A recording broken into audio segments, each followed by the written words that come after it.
Hola, hola, mi nombre es Maribel Guerra y estoy subiendo cada ciertas semanas contenido de libros.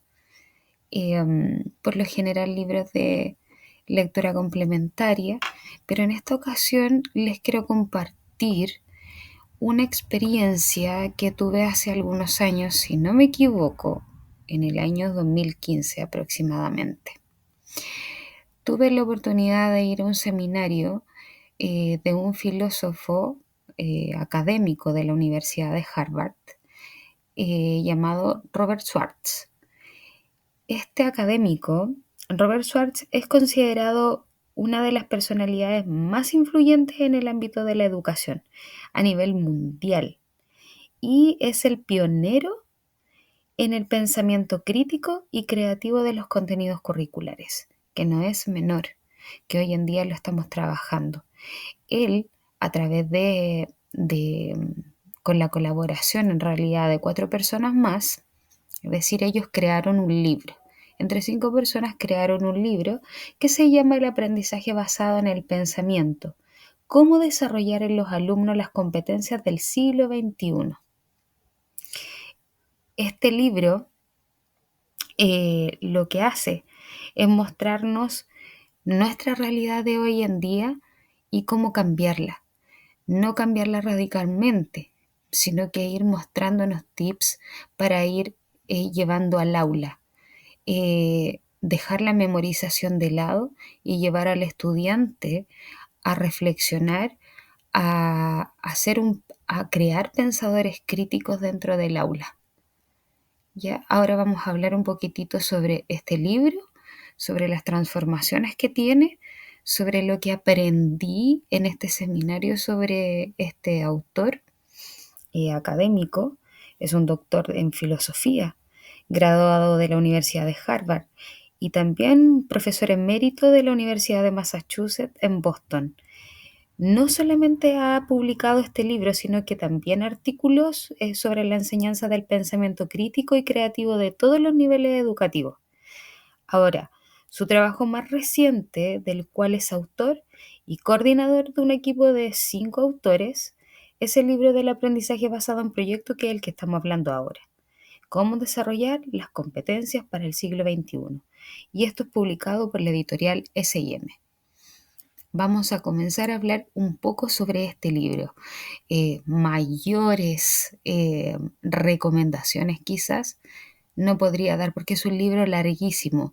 Fue un seminario muy, muy largo, de grandes aprendizajes, pero voy a tratar de ser lo más concisa y entregar como un aporte para todos los profesores que ejercemos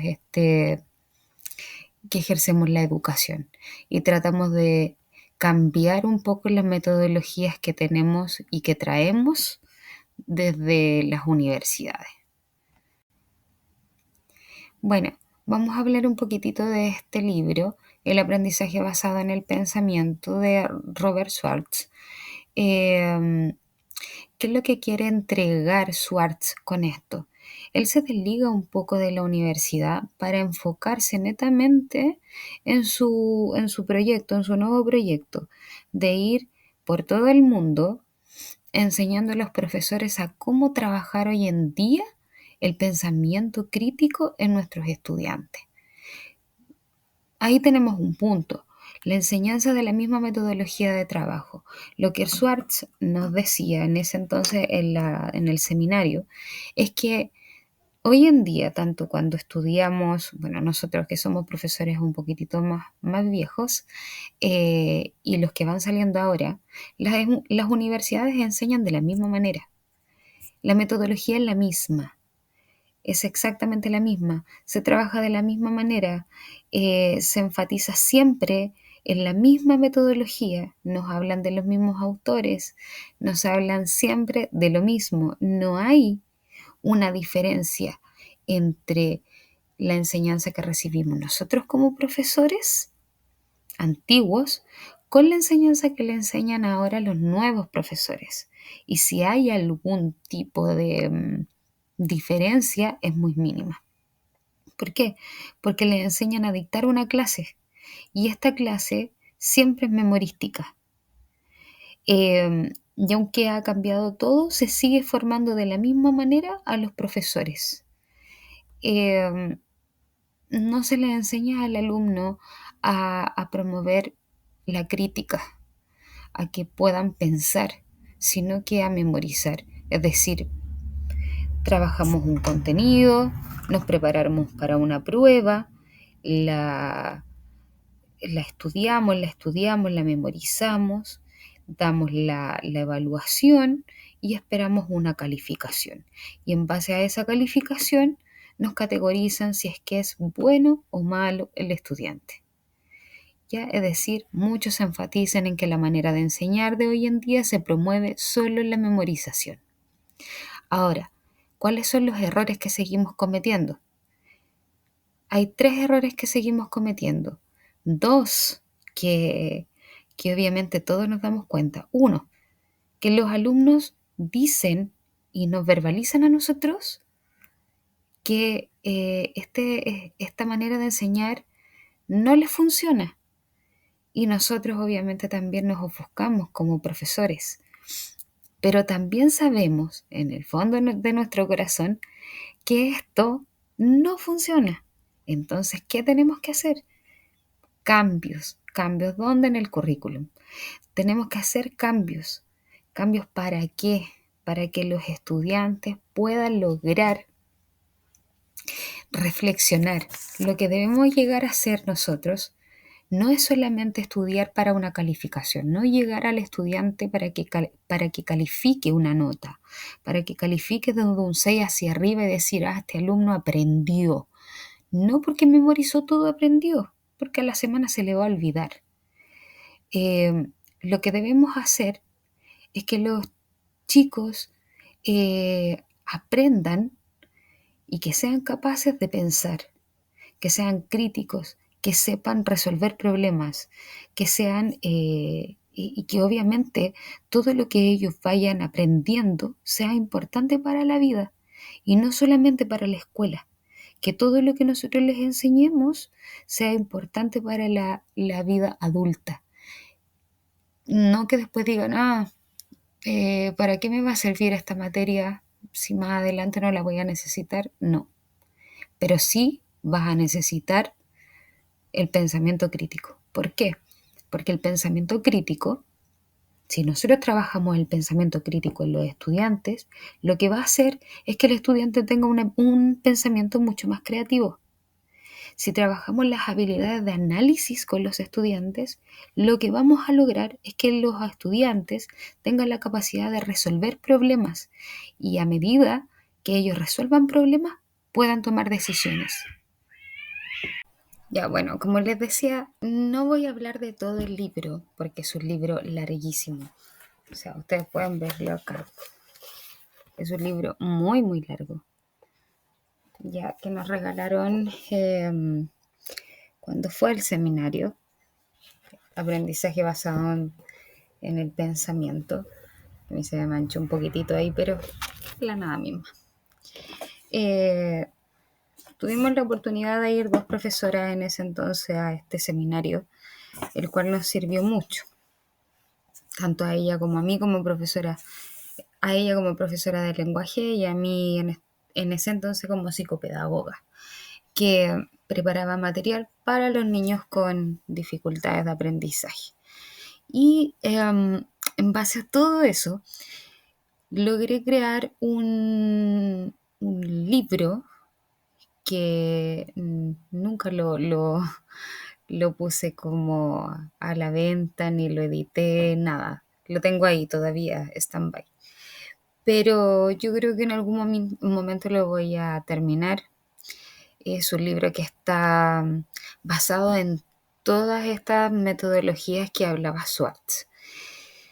Primero, el capítulo 2, que es enseñar a pensar con destreza, ¿qué es lo que te dice? Enseñar directamente los pensamientos, o sea, los procedimientos de pensamiento eficaz. Es decir, que nosotros como docentes enseñemos a los estudiantes cuáles son los procedimientos eficaces para llegar a una buena conclusión, a un buen pensamiento, que, que pueda ser crítico, que lo pueda llevar a la creatividad. No dejarlos solos, sino que acompañarlos durante el proceso. Y también obviamente ir haciéndoles preguntas, no diciéndoles, creo que eso está mal, sino que ir dándole tips para que ellos se den cuenta realmente si es que lo que pusieron está bien o no, ¿ya? Pero enseñar directamente el procedimiento, no dejarlos a ellos que descubran solos al principio, sino que nosotros les demos las directrices al principio y después ir soltándolo para que ese pensamiento sea eficaz y que formemos, obviamente, pensadores críticos y pensadores creativos.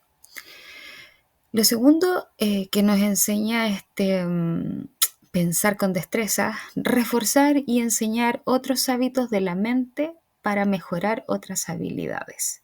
En el caso mío, lo que yo trabajé fue la comprensión lectora. ¿Ya? Y me quedó muy grabado cuando Schwartz decía en algún minuto sobre un texto que hablaba sobre el cernícalo, que yo creo que mi compañera Carla se va a acordar porque fue un momento muy chistoso sobre la casa del cernícalo, porque en ese entonces nadie tenía nadie sabía que era un cernícalo. Quedamos como ignorantes en ese entonces. Entonces él hablaba todo el rato del cernícalo y nosotros como googleando, ¿qué es el cernícalo?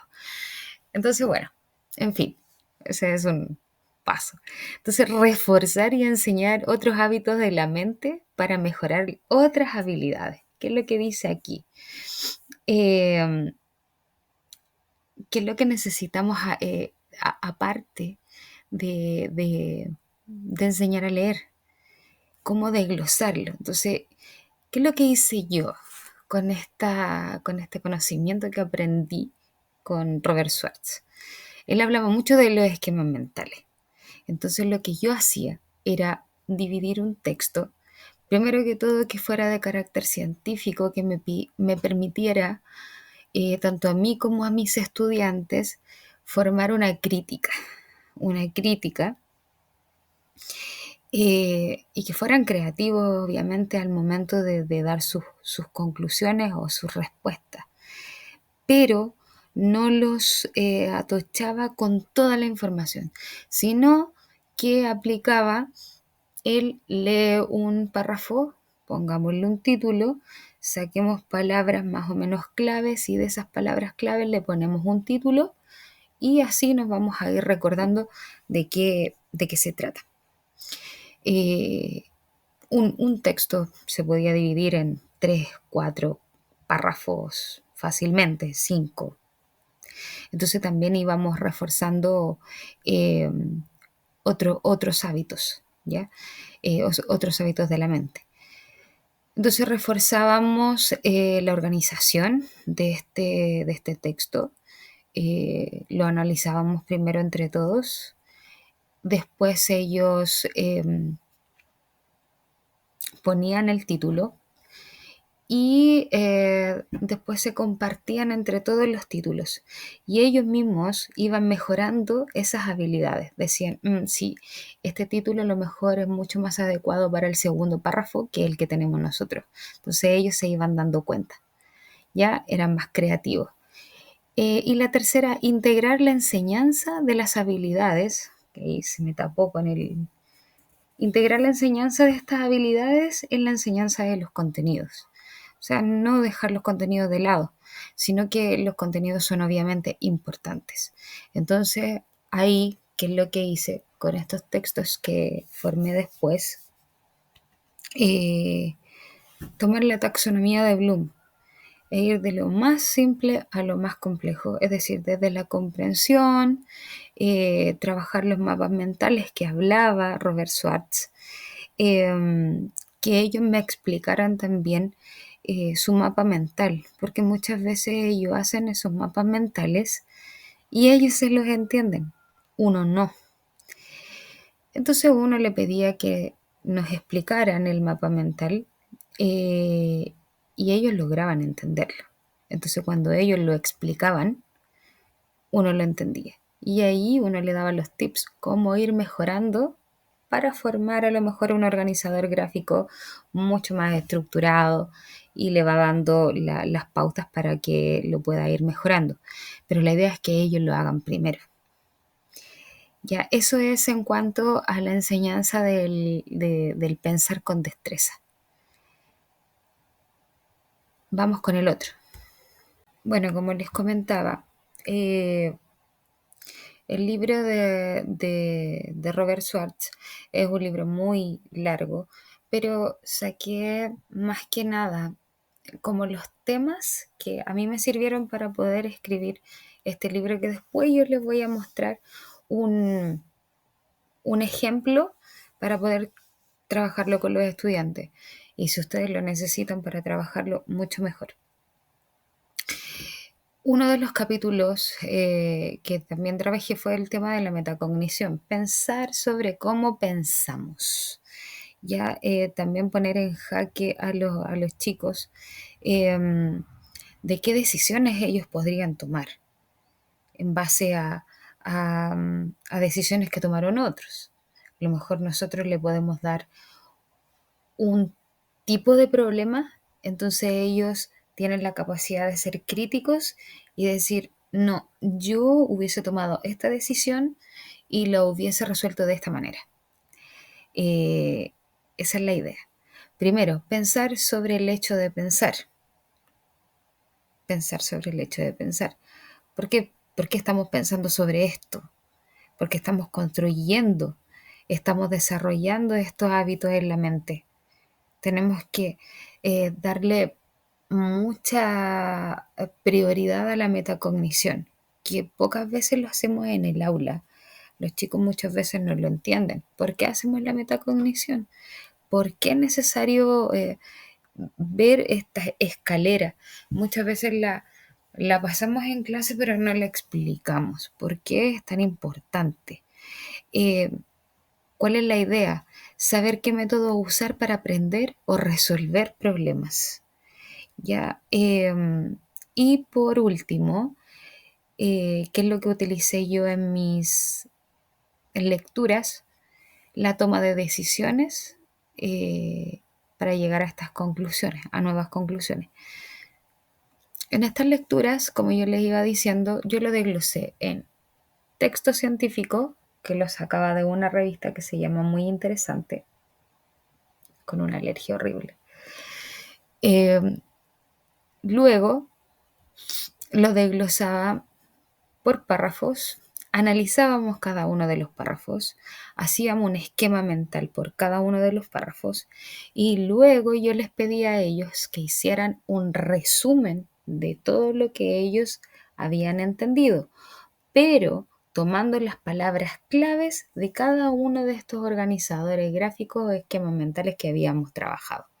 Porque ¿cuál es el error más grande que de repente cometemos nosotros los profesores o los papás en la casa? Le dices al chico, ¿leíste el libro? Sí. Explícame lo que entendiste. Esa parte es una habilidad mayor. Pedirle al niño que te explique, que reflexione sobre eso, que te haga un resumen, es una habilidad mayor. Entonces no podemos llevarlo desde lo básico, desde el conocimiento, del conocer el texto, de la comprensión, al tiro a la reflexión. No se puede. Tenemos que pasar por un proceso minucioso y, como decíamos al principio, ir enseñándoselo paso a paso. Entonces, creábamos estos resúmenes. Luego de esto mismo, hacíamos preguntas. Muchas veces poníamos un caso similar a la lectura que habíamos puesto. Entonces ellos tomaban decisiones en base a ese caso. Según la lectura que realizamos recién y según las experiencias que yo he vivido, he escuchado en la televisión o por familiares, yo tomaría la siguiente decisión. Yo no sería como esta persona. yo no tomaría esa decisión que tomó ella, yo tomaría otra. ¿Por qué? ¿Por qué lo harías de esa manera? Entonces, eso es lo que nosotros queremos lograr. Llevar al niño a que piense, a que sea un pensador crítico, a que tome sus decisiones y que esas decisiones sean cruciales para resolver un problema y que lo pueda utilizar después en su vida cotidiana. Como decíamos anteriormente, Robert Schwartz lo que no quiere es que trabajemos con los estudiantes solamente para una calificación, sino que para que les enseñemos a pensar. En el próximo videito les voy a enseñar este proyecto, más que nada por imágenes para que ustedes lo conozcan. Si les gusta, me lo piden, yo no tengo ningún problema en entregárselo. Como les decía, nunca lo terminé completo. Creo que hice como, no sé si fueron como 30 lecturas más o menos, eh, pero sirve. Y si tú quieres continuar haciéndolo de la misma manera, hazlo. Ahí te lo voy a ir explicando. Todo lo bueno yo siento que se tiene que ir compartiendo. Y, y aunque a lo mejor suene muy autorreferente, siento que fue un texto que tuvo muy buenos resultados. Pero hay dos, uno que es más científico y otro que es de temas tabú, que tiene que ver con los temas que no se hablan en casa. Ese texto esos textos son muy buenos, pero los tienes que trabajar en clase con alguien que sea ligado al ámbito psicológico. Ojalá con alguien de convivencia, a lo mejor con una psicóloga para que te ayude también a guiar, eh, y que también los chicos puedan reflexionar y dar sus propias conclusiones y dar sus propias ideas y criticar y, y bueno, y de hacer todo esto un debate, porque por lo general con esos temas siempre se formaban debates muy buenos. Excelente. Yo te los voy a entregar, no te preocupes. Bueno, no se nota mucho, pero la idea es que, bueno, si tú lo vas a ocupar en algún minuto o te interesa este material, yo te lo puedo hacer llegar. Tengo otro. Este es una lectura avanzada para que se llama Jóvenes Intelectuales. Yo lo trabajaba con octavo básico. Más que nada porque son temas tabú que suelen no conversarse en casa.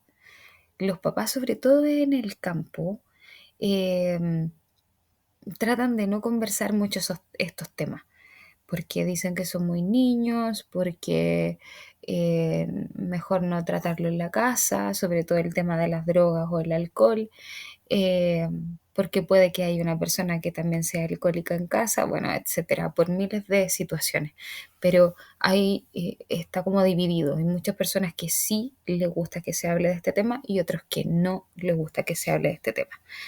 Pero en mi caso, tuve la experiencia de que sí lo pude hacer. Se formaron muy buenos debates, los niños tenían muy buenas críticas, podían resolver situaciones y dar otras en realidad, tomar decisiones en base a- a casos que poníamos después y relacionados con este tema. No se nota mucho la imagen, pero tiene que ver con las drogas sociales entre los jóvenes. Si ustedes se fijan, el texto que está ahí, que se llama Drogas sociales entre los jóvenes, está dividido por párrafo. Entonces dice párrafo 1, 2, 3, 4, 5 y 6. ¿Qué es lo que hago yo? Trato de poner, o sea, trato de decirle a los niños que le pongan un título a cada uno de los párrafos. ¿Ya? Después lo revisamos entre todos. Si los párrafos coinciden, tratamos de dejar un título que sea apropiado para cada uno, así lo trabajamos en equipo. Y que sea obviamente capaz de poder recordarlo. La idea es que vean el título y se acuerden, ah, ya, este párrafo hablaba de tal cosa. También que fueran subrayando y enseñarles a subrayar lo más importante, es decir, ¿qué es lo que te llamó más la atención de esto? Ah, que por ejemplo, el alcohol es una droga. Se comercializa, obviamente, pero es un tipo de droga. Entonces, si te parece interesante, subrayalo, porque te va a servir. Ya. La segunda parte de esto, esta es la primera parte, el texto. Ya la segunda parte, y lo estoy viendo en mi teléfono porque ahí se ve súper pequeño. Ya la segunda parte, ¿qué es lo que hago? Como Schwartz nos hablaba sobre los esquemas y nos decía que tratáramos de esquematizar cada una de las cosas que los chicos iban pensando, que lo anotaran. Ellos se iban a entender.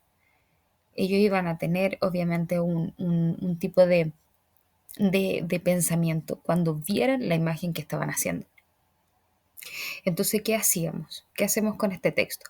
Por cada uno de los párrafos que ellos hicieron y que desglosaron, hacen un organizador gráfico. Entonces, como ya se lo saben, ya le pusieron un título, quizás ese título va a coincidir con el que yo les puse ahí. Obviamente yo también les voy ayudando a organizarlo. Ellos completan ese organizador gráfico como ellos estiman conveniente, como ellos creen que es correcto. Y después yo les voy a preguntar por qué. ¿Por qué creen ustedes que va así? Y ellos me tienen que ir dando su respuesta. Esto se repite, hay 3 hojas con organizadores gráficos por cada uno de los párrafos. Cada uno de los párrafos tiene un organizador. ¿Para qué les voy a mostrar todos los organizadores si todos llevan a lo mismo? Entonces ellos los tienen que ir completando. Esa es la segunda parte de este proyecto de comprensión lectora crítica.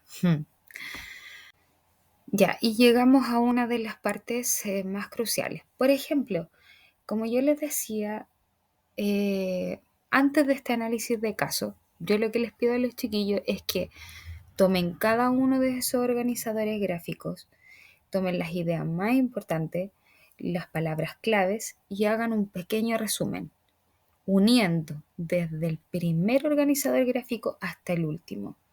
Obviamente algo pequeño, cortito, conciso y que después lo lean y les quede totalmente claro.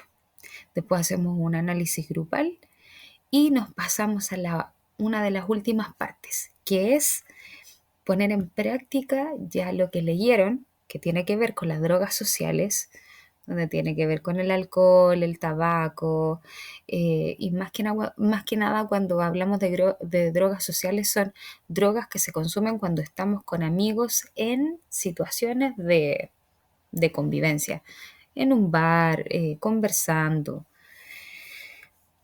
Entonces, se presenta un caso. En este caso dice el análisis: Mariana es una estudiante de 16 años traída a una consulta por sus padres. Estos relatan al médico que a lo largo de este último año han vivido un cambio claro en su aspecto externo, usando ropas llamativas, tiñéndose el pelo de varios colores, porque ella dice que está a la moda, y cambiando su grupo de amigos. Reciente fin de semana largo salió fuera de la ciudad con ellos. Su madre, preocupada por los cambios escritos, revisó su habitación en su ausencia y en un cajón encontró 2 cajas de pastillas, varios cigarrillos hechos a mano. Preocupados la traen a consultar al médico, que la conoce desde pequeña. Al ser entrevistada, Mariana relata que efectivamente lo que tenía en el armario era marihuana y que ha estado consumiendo por los últimos 6 meses. Esto a invitación de una compañera de curso que es una de sus nuevas mejores amigas. Esta compañera es hija de padres separados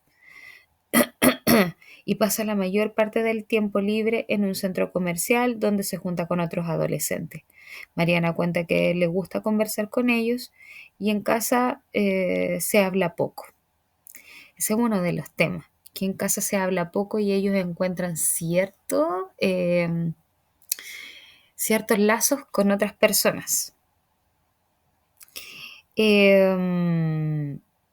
Bueno, y así, Mariana reconoce haber consumido anfetaminas y haberse embriagado ocasionalmente con cerveza, no ha pololeado y no tiene historia de conducta sexual activa, asiste a clases, pero últimamente, como se dice, capea o hace la cimarra, como se dice.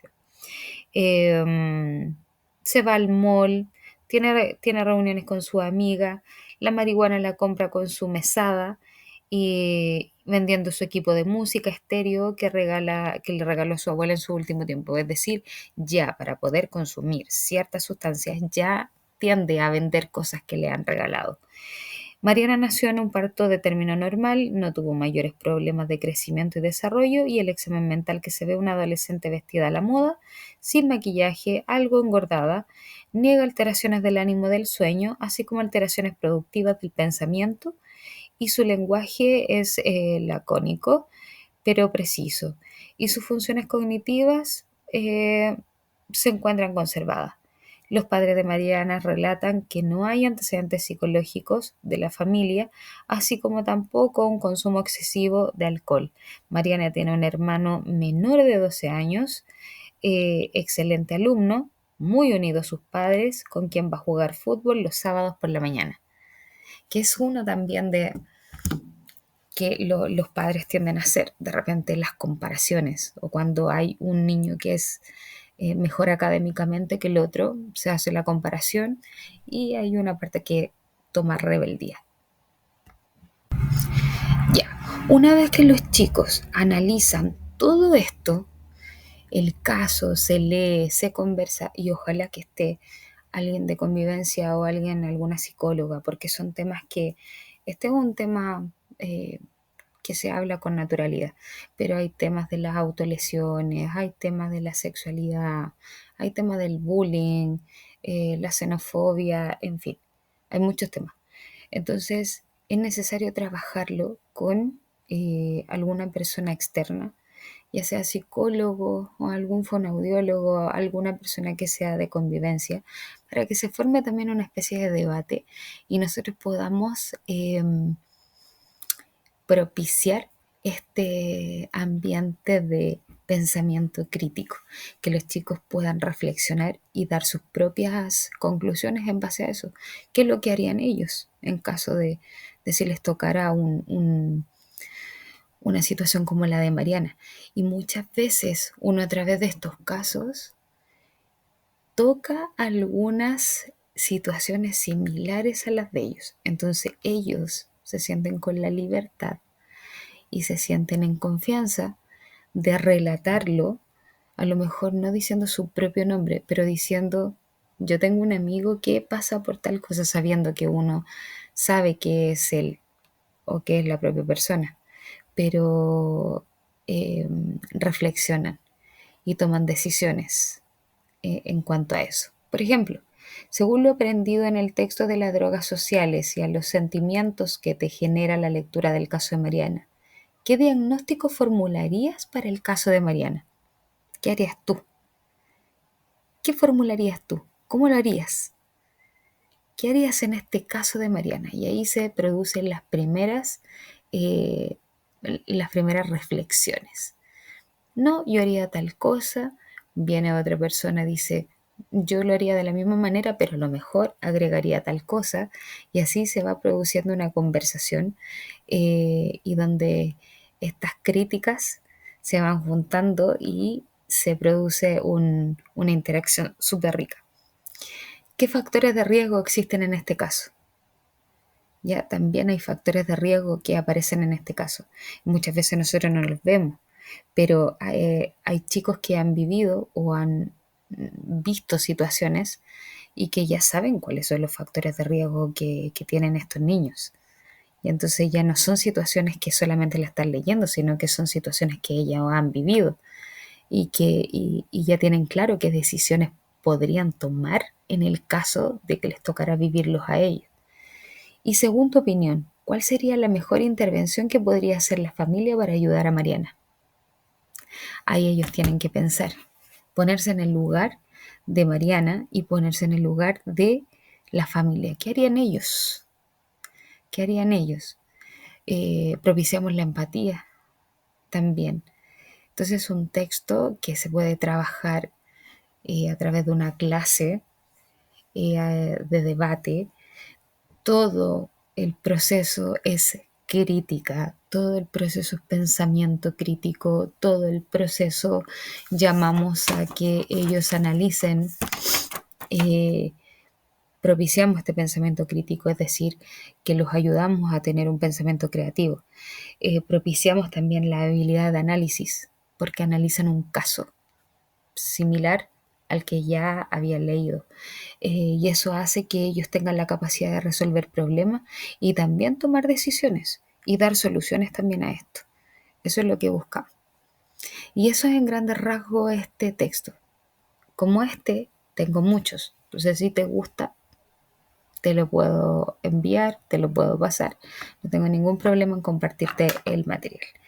Y este es de Jóvenes Tabú. El otro es muy similar a este, también con organizadores gráficos, pero es como para niños de quinto y sexto básico, que tienen que ver con temas científicos. Por ejemplo, eh, hay temas de... ay, tenía uno en mente. Eh, porque se dice que las personas mentirosas suelen ser más inteligentes. ¿Será así? Tienen un proceso de creatividad mucho más rápido. ¿Será por eso? ¿Será, según el texto científico, tendrá razón? Entonces también te ayuda a que vayas tomando decisiones, a opinar, porque te da para debates, para todo. Bueno, espero que te haya gustado. Si te gusta el material, me lo haces saber y te lo hago llegar. ¿Ya? Lo puedes encontrar en Escucha, Lee y Comprende. Y cualquier cosa a mi correo, que está ahí. Si no, te lo dejo escrito en la descripción o no, a mi correo. O lo dejas escrito ahí en la descripción del o de mi Instagram o en el canal de YouTube. No olvides darle me gusta y suscribirte.